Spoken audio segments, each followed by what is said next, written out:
हमारा जो अगला जो सेगमेंट है वो स्टॉक्स इन फोकस का है। कौन से स्टॉक्स आज के दिन पर फोकस में है, वहां पर किस तरीके का एक्शन देखने को मिल रहा है, पॉजिटिव है, नेगेटिव है, किस तरीके से इंपैक्ट कर रहा है, इन सारी बातों पर हम बातचीत करेंगे। और साथ में आपका जो व्यू बन रहा है उन पर, किस तरीके से शॉर्ट टर्म में या मीडियम टर्म में जो लोग जो रिटेल इन्वेस्टर्स हैं या जो लोग स्विंग ट्रेडर्स हैं, वो किस तरीके से इसमें पोजिशन बना सकते हैं, उस पर भी आपका हम व्यू लेने की पूरी कोशिश करेंगे। यहाँ पर सबसे पहले हमने भारतीय एयरटेल की बात कर ली है, और भारतीय एयरटेल पर आपने अपना व्यू दिया। टाइटन की बात करते हैं। टाइटन को लेकर के यहाँ पर जो है खबर आई, उनके क्वार्टर 2 के रिजल्ट्स आए, और जो उनका नेट प्रॉफिट है उसमें 59% की यहाँ पर ग्रोथ देखने को मिली। और जो नेट प्रॉफिट रहा वो करीब 1120 करोड़ का रहा है फॉर 26 के क्वार्टर 2 के लिए।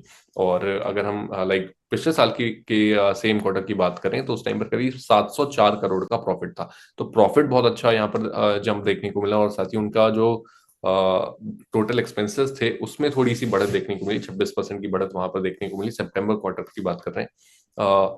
ऐसे में टाइटन को लेकर आपका अभी यहाँ से क्या व्यू बन रहा है, किस तरीके से देख रहे हैं आप यहाँ पे? फ्रेश बाय के लिए मैं बोला मैंने जैसे कि कंक्लूड किया था कि जो टाइटन है मुझे यहाँ से 3870 का ऊपर में लेवल लग रहा है, क्योंकि आज डेली में फ्रेश ब्रेकआउट दिया है। बट वीकली में थोड़ा एक 5-6 वीक का जो है वो कंटिन्यूस रैली आया है। तो जिनके लिए फ्रेश पोजीशन बनाना है छोटे क्वांटिटी में आप कर सकते हो 3870 के लिए। और ऑलरेडी जिनके पास पोजीशन है वो होल्ड करने की मेरी राय रहेगी ऊपर के 3870 टारगेट के लिए। और जो नीचे में सपोर्ट जो बन रहा है वो 3730 का है टाइटन के लिए। आज अच्छा खासा वॉल्यूम भी आया है टाइटन में। बिल्कुल। चलिए चित्र, अगला जो काउंटर है वो है भारतीय हेक्साकॉम का। भारतीय हेक्साकॉम के भी क्वार्टर 2 के ही रिजल्ट्स आए हैं। प्रॉफिट में बहुत अच्छा जंप है, 66% का जंप यहाँ पर देखने को मिला, और करीब 421 करोड़ का प्रॉफिट रहा भारतीय हेक्साकॉम का इस क्वार्टर में। पिछले क्वार्टर की बात करें तो वहां पर करीब 253 करोड़ का प्रॉफिट था। रेवेन्यू में भी बढ़त देखने को मिली, वहां पर भी करीब 10% की ग्रोथ वहां पर देखने को मिली रेवेन्यू में, और करीब 2317 करोड़ का जो है यहाँ पर रेवेन्यू रहा। भारतीय हेक्साकॉम की अगर बात करें आज के दिन पर जैसा परफॉर्म कर रहा है, इसके बाद से यहाँ से किस तरीके से व्यू बनाना है, क्योंकि कंसोलिडेट ही कर रहा है 66% प्रॉफिट के बाद भी। यहाँ से क्या कर सकते हैं, अपसाइड है यहाँ से? अ, हम लोग जैसे आपने बोला कि अभी भी स्टॉक कंसोलिडेशन कर रहा है। आज के आप मूव देखोगे तो बहुत ही वोलेटाइल मूव देखे, क्योंकि ऊपर में 1925 का हाई किया, नीचे में 1826 का लो किया। वॉल्यूम अच्छा खासा आज के दिन में बना है। हम्म। बट ऊपर में मुझे लग रहा है ये जो लेवल है 1925 1930 का लेवल, जब तक ये नहीं निकालता है तब तक स्टॉक कंसोलिडेशन जोन में ही रहेगा।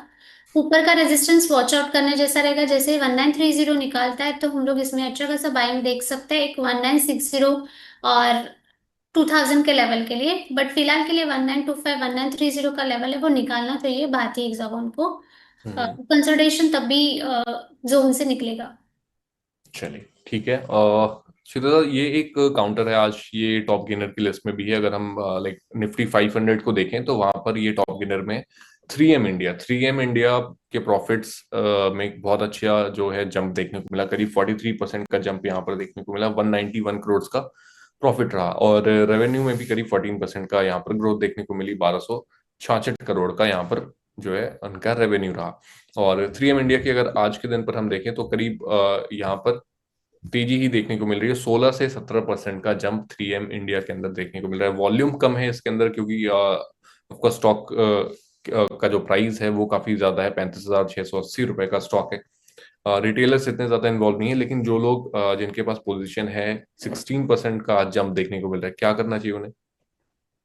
सर ये रिजल्ट रिएक्शन है, क्योंकि आपने देखा बाइंग कल आई है और आज भी आई है। हम्म। वॉल्यूम ये स्टॉक में ओवरऑल नहीं रहता है, बट आज और कल का वॉल्यूम देखे तो कंपैरेटिव जो वॉल्यूम होता है उससे हाँ, उससे बहुत ज्यादा है। ज्यादा वॉल्यूम आया है। बिल्कुल। ऊपर में आज देखोगे तो 36,480 का हाई किया और उसके बाद अभी नीचे आया है। तो ये रिजल्ट रिएक्शन है, तो मेरी राय रहेगी जिनके पास है तो ऊपर थोड़ा लेवल के लिए आप होल्ड कर सकते हो, लाइक यहाँ से एक 36,000 के लेवल के लिए। बट जिनके पास नहीं है फ्रेश पोजीशन फिलहाल के लिए मत करना, क्योंकि कभी भी इसमें प्रॉफिट बुकिंग आ सकती है, क्योंकि 2 ही दिन बाइंग आई है और वो भी रिजल्ट के रिएक्शन की है। तो हम्म। फ्रेश बाइंग के लिए मना करूंगी, बट ऑलरेडी जिनके पास है 36,000 के लिए आप वेट कर सकते हो। ओके, चलिए थोड़ा सा तो आपको इंतजार करना पड़ेगा। और 3M इंडिया वैसे भी रिटेलर्स कम है इसके अंदर। वॉल्यूम कंपेयर, अगर हम कंपेयर करें बाकी के जो स्टॉक्स हैं जहां पर एक्शन देखने को मिल रहा है या वॉल्यूम अच्छे खासे रहते हैं, उसके हिसाब से वॉल्यूम काफी कम है, क्योंकि स्टॉक की प्राइस इतना ज्यादा है। लेकिन इसके बावजूद भी अगर कुछ लोग हैं इसमें, अगर लॉन्ग टर्म पर्सपेक्टिव से अगर आप बने हुए हैं या फिर किसी तरीके का आपने पोजीशन लिया हुआ है, तो आप इसके अकॉर्डिंगली यहाँ पर काम कर सकते हैं। चलिए, क्षितिजा, अगला जो यहाँ पर काउंटर है ना, वो है अपना हिताची एनर्जी का। हिताची एनर्जी के भी Q2 के रिजल्ट्स आए और इनका प्रॉफिट यहाँ पर बढ़ता हुआ नजर आया। करीब 52 करोड़ का इनका प्रॉफिट रहा। और कंपनी की तरफ से बताया गया कि करीब 17% का ईयर ऑन ईयर जंप भी देखने को मिला उनके टोटल रेवेन्यू में। ऑपरेशंस से जो रेवेन्यू आया वहां पर करीब 1832 करोड़ रुपए का रहा हिताची एनर्जी इंडिया के लिए। हिताची एनर्जी इंडिया पर आज के लिए क्या व्यू है? हिताची एनर्जी इंडिया, हम्म। तो फिलहाल के लिए हम लोग देखें तो एक स्टॉक फिलहाल अभी ऊपर ही चल रहा है, बट मुझे लग रहा है कि ऊपर में थोड़ा उनके पास जिनके पास ऑलरेडी है तो वो हम्म। वेट कर सकते हैं। बट फ्रेश पोजीशन के लिए रिजल्ट रिएक्शन में मैं वही बोलती हूँ, क्योंकि रिजल्ट अनाउंस होता है उसके एक दो दिन पहले थोड़ा मोमेंटम आता है, उसके बाद थोड़ा बहुत कूल ऑफ और हम लोग प्रॉफिट बुकिंग देखते हैं रिजल्ट रिएक्शन के बाद। तो जैसे ये स्टॉक में थोड़ा बहुत कूल ऑफ होता है या थोड़ा बहुत करेक्शन देख सकते हैं, उसके बाद हम लोग फ्रेश पोजीशन बना सकते हैं। But hmm. ब्रॉड रेंज पे हम लोग देखें तो जो सेटअप है वो पॉजिटिव ही है।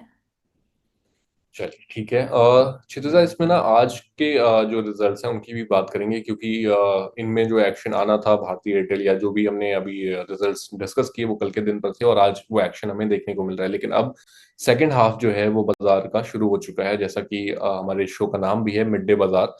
अब यहाँ से क्योंकि कल ऑफ है, परसों तक के लिए पोजीशंस जो हैं वो यहाँ से कैरी फॉरवर्ड होती हैं। रिजल्ट्स भी हैं, स्टेट बैंक ऑफ इंडिया के रिजल्ट्स हैं, महिंद्रा एंड महिंद्रा के रिजल्ट्स हैं, अडानी एंटरप्राइजेस, तो कुछ बड़े नाम जो हैं वो शामिल हैं। आज के दिन पर अगर कोई पोजीशन कैरी फॉरवर्ड करना चाहता है रिजल्ट्स के बेसिस पर, कहाँ पर कर सकता है? कहाँ पर अच्छे जो है आपको लेवल्स नजर आते हैं जहाँ पर कंफर्टेबली एक ट्रेड जो है कैरी किया जा सकता है इस पूरे वीक के लिए, जो बाकी के दो सेशन बचे हैं अभी, थर्सडे और फ्राइडे का? तो आप कौन से स्टॉक बोले, आप रिपीट कर सकते हो? मैं रिजल्ट्स की बात कर रहा हूँ। अगर रिजल्ट्स जो आज अनाउंस होने वाले हैं, स्टेट बैंक ऑफ इंडिया है, महिंद्रा एंड महिंद्रा है, अडानी एंटरप्राइजेस है, इनमें कहीं पर कोई ट्रेड बन रहा है? एसपीआई ऑलरेडी रैली हो चुका है, तो बिल्कुल। मुझे लगता है कि एक 928 का जो लेवल है सपोर्ट रहेगा। तो इसमें ऑलरेडी रिजल्ट के कारण ही रैली आ चुकी है। तो हम्म। फ्रेश पोजीशन के लिए एसबीआई के लिए मैं मना करूंगी, बट ओवरऑल जिनके पास है सेटअप तो पॉजिटिव है।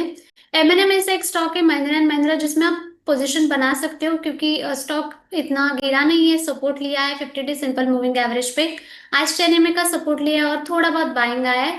तो एमएनएम का जो सेटअप है डेली का, वीकली का और मंथली का, वो पॉजिटिव है। Higher okay. साइड में जो एमएनएम का टारगेट रहेगा वो 3680 का रहेगा। तो हम्म। वो एक ब्रॉडर पिक्चर रहेगा, पोजिशनल बेट रहेगी एमएनएम में 3680 के लिए।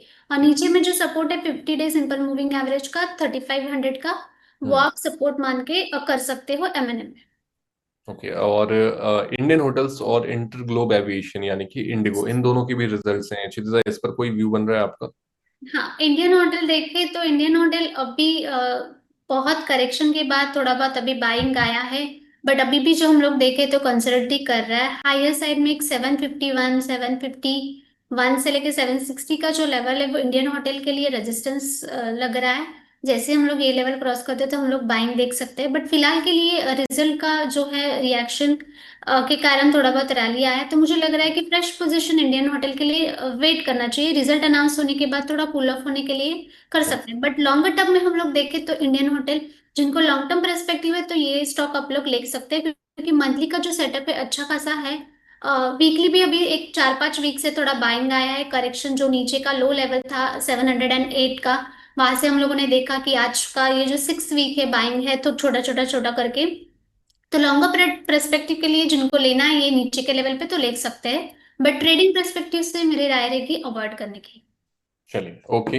तो ये हो गई हमारे आज के स्टॉक्स इन फोकस की बात, जहां पर हमने बात करी कि कौन से रिजल्ट्स अनाउंस हो चुके हैं कल के दिन पर, उनमें किस तरीके से आज के दिन पर एक्शन देखने को मिल रहा है, आपको कैसा उसमें रिएक्ट करना चाहिए, आप क्या कर सकते हैं। अगर आप ऑलरेडी किसी पोजीशन में हैं तो आपको क्या रिएक्ट करना चाहिए, अगर आप फ्रेश बाइंग करना चाहते हैं तो आप क्या कर सकते हैं, इन सभी बातों पर हमने बातचीत करी। साथ ही जो रिजल्ट्स आज अनाउंस होने वाले हैं, यानी कि 4 नवंबर को जो रिजल्ट्स अनाउंस होंगे और कल का ऑफ है, तो आप किस तरीके से उन रिजल्ट्स के बेसिस पर पोजीशन बना सकते हैं उन स्टॉक्स पर, इन सभी बातों पर हमने बातचीत करी यहाँ पर।